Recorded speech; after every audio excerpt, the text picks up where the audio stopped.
Hello guys, welcome to bungalow engineers. पिछले video में हमने देखा था कंसोलिडेशन के बारे में। कंसोलिडेशन की definition, test of consolidation, terminologies associated with consolidation और टाइप्स ऑफ कंसोलिडेशन। इस वीडियो में हम समझेंगे Terzaghi's one dimensional consolidation theory. इसमें क्या होता है, प्रोसेस क्या होती है और इससे फॉर्मूले कौन कौन से बनते हैं।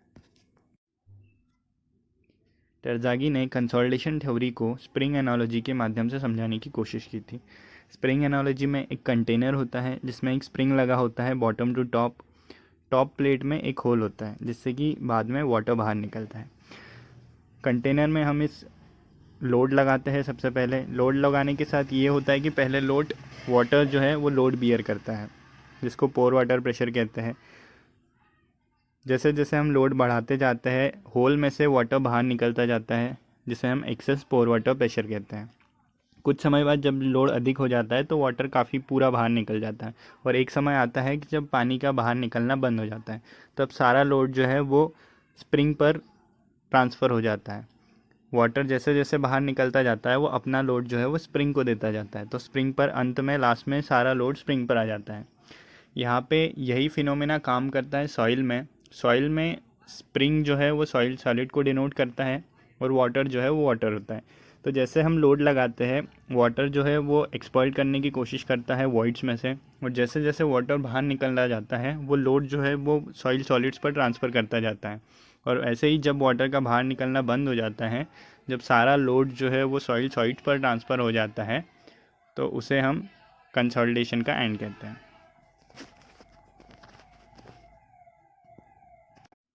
अब जनरली स्प्रिंग एनालॉजी में कुछ कंडीशंस होती है जिसको मानकर हम टेस्ट करते हैं। तो पहली होती है soil is homogeneous and isotropic.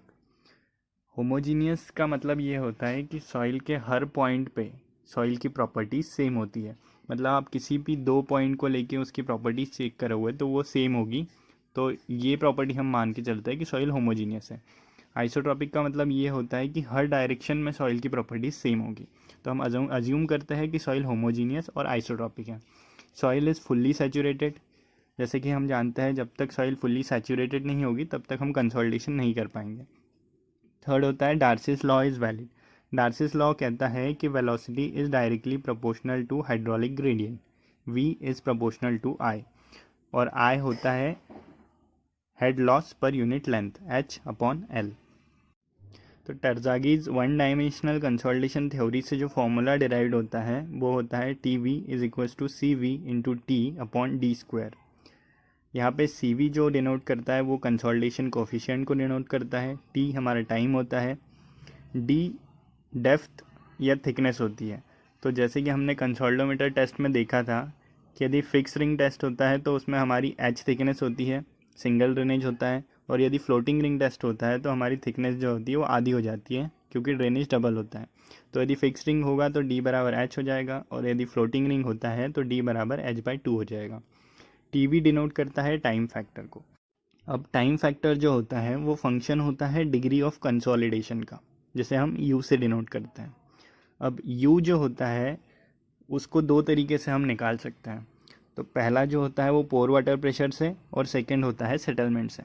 तो पहला पोर वाटर प्रेशर से जिस तरीके से हम निकाल सकते हैं, तो U होता है UI माइनस UF/UI इंटू 100, जहाँ पे UI जो होता है वो इनिशियल पोर वाटर प्रेशर होता है और UF जो होता है वो फाइनल पोर वाटर प्रेशर होता है।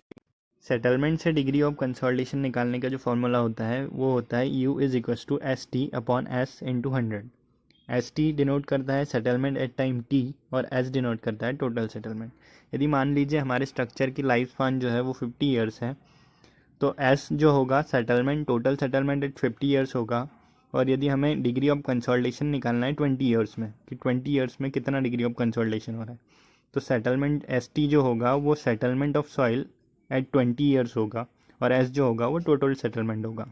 डिग्री ऑफ कंसोलिडेशन निकलने आने के बाद डिग्री ऑफ कंसोलिडेशन U से TV टाइम फैक्टर निकालने के दो अलग अलग कंडीशंस होती है।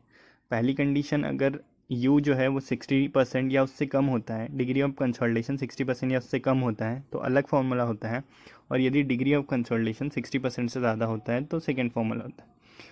तो देखते हैं, जब डिग्री ऑफ कंसोलिडेशन जो है वो 60% से कम होता है तो टीवी का जो फॉर्मूला होता है वो होता है π/4 ब्रैकेट में u परसेंटेज में अपॉन 100 का होल स्क्वायर। और यदि u डिग्री ऑफ कंसोलिडेशन 60% से ज़्यादा है तो टीवी का फॉर्मूला आप देख सकते हैं 1.781 माइनस 0.933 log 10 100 माइनस u। अब यदि कांस्टेंट वैल्यू फिक्स्ड वैल्यूज़ जो जनरली ज़्यादा यूज़ होती है तो वो होती है अगर डिग्री ऑफ कंसोलिडेशन 50% हो और डिग्री ऑफ कंसोलिडेशन 90% हो, तब टीवी की वैल्यूज़ क्या होगी।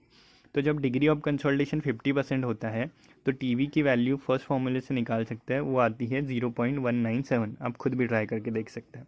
और जब डिग्री ऑफ कंसोलिडेशन 90% होता है तो टीवी की वैल्यू सेकेंड फार्मूले से, क्योंकि डिग्री ऑफ कंसोलिडेशन 60% से ज़्यादा है, तो टीवी की वैल्यू होती है 0.848।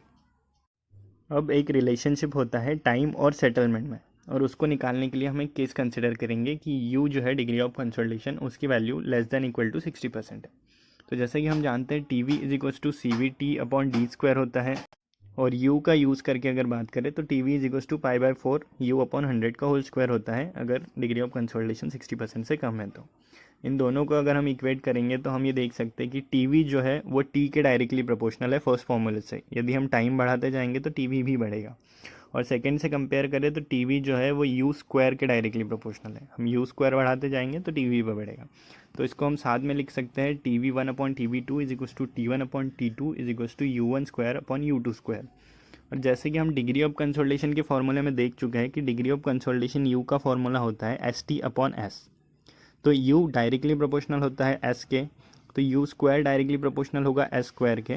तो हम लिख सकते हैं u1 square upon u2 square is equal to s1 square upon s2 square. चारों से हम देख सकते हैं कि चारों बराबर है, तो हम चारों को इक्वेट, किसी भी दो को इक्वेट कर सकते हैं। तो हम इक्वेट करेंगे T1 upon T is equal T1 upon T2 is equal to S1 square upon S2 square. इसका मतलब ये होगा कि जो टाइम है वो सेटलमेंट के स्क्वायर के प्रोपोर्शनल होता है।